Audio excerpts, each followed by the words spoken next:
Good morning. Welcome to Saturday Morning Stories from the Maplewood Public Library. I'm Miss Kim. This is February, and so I'm going to be doing some Black History Month stories. We're going to start with one called The Undefeated, written by Kwame Alexander and Kadir Nelson. This was published in 2019, and it won the 2020 Caldecott Medal. And it was published by Versify by Houghton Mifflin Harcourt. Let me find the right page here. The Undefeated.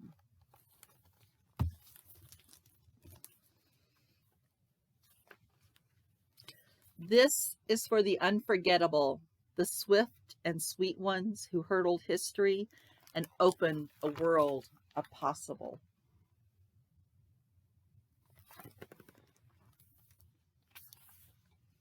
The ones who survived America by any means necessary.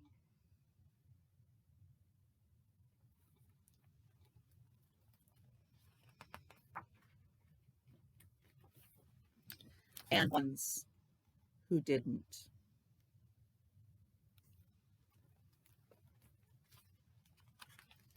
This is for the undeniable, the ones who scored with chains on one hand and faith in the other.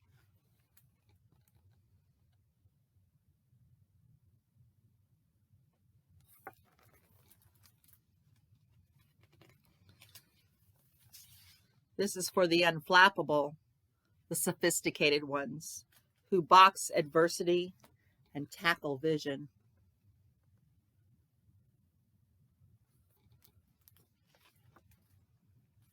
Who shine their light for the world to see and don't stop till the break of dawn.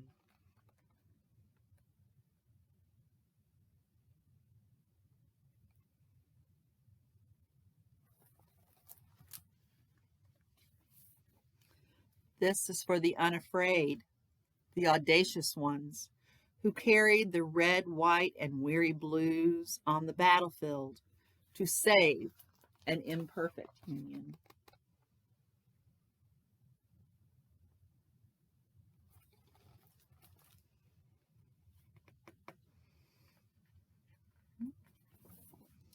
The righteous marching ones who sang, "We shall not be moved," because Black Lives Matter.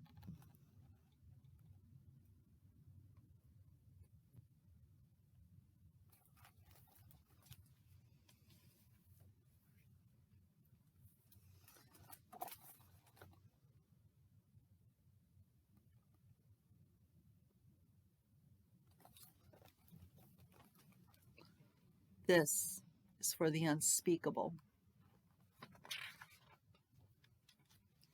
This is for the unspeakable.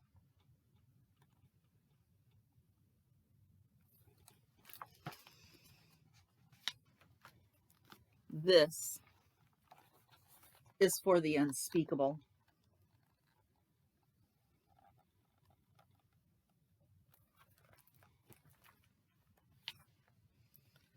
This is for the unlimited, unstoppable ones, the dreamers and doers who swim across the big sea of our imagination and show us the majestic shores of the promised land.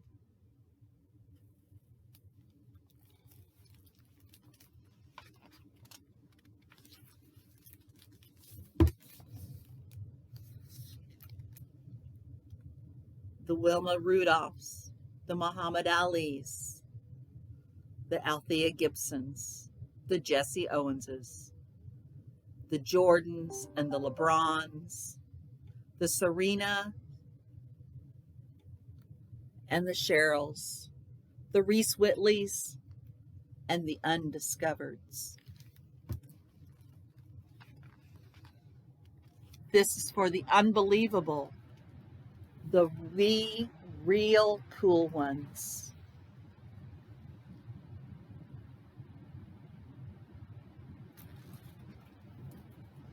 This is for the unbending, the black as the night is beautiful ones.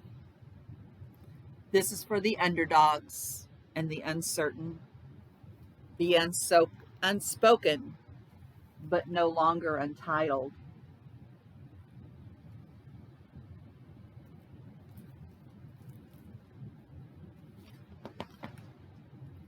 This is for the undefeated.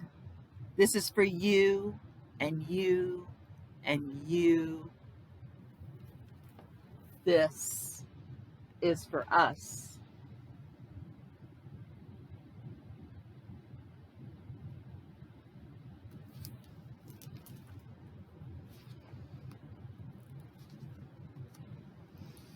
And a little note from Kwame Alexander. I started writing this poem in 2008. That was the year my second daughter, Samaya, was born. And 3 months later, Barack Obama became the first African American president of the United States. This poem was my tribute to both. I wanted to establish from the very beginning that much of what I'm talking about in this poem, so much of American history, has been forgotten, left out of textbooks, and that two truly know who we are as a country. We have to accept and embrace all of our woes and wonders. So I wrote a poem because I wanted my daughters to know how we got to this historic moment.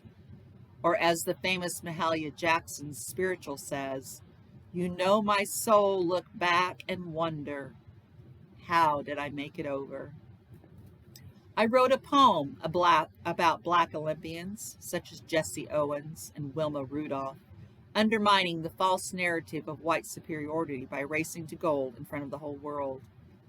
About Malcolm X urging blacks to fight for freedom, justice, and equality no matter the method or the cost.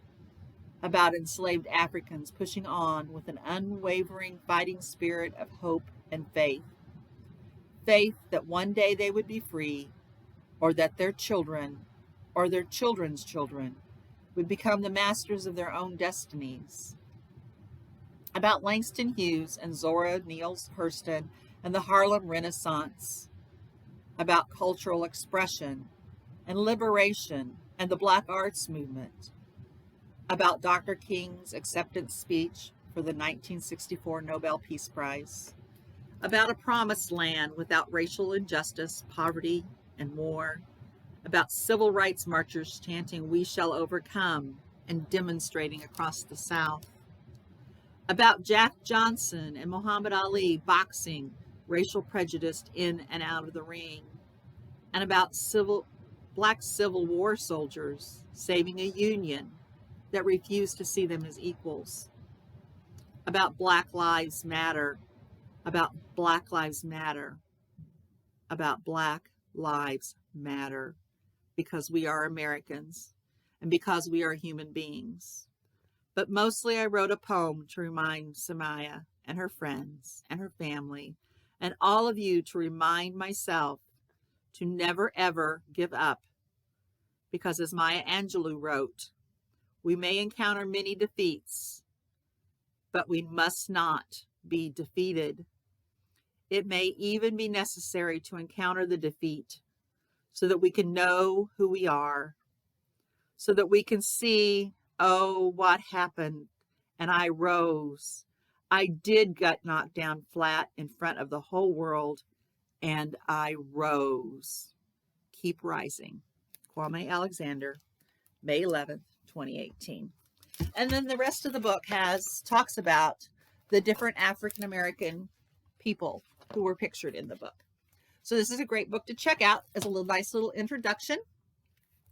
It may be available on Hoopla or the Libby app also. So it's a good one to see. I'm glad you came today and that you've liked our story.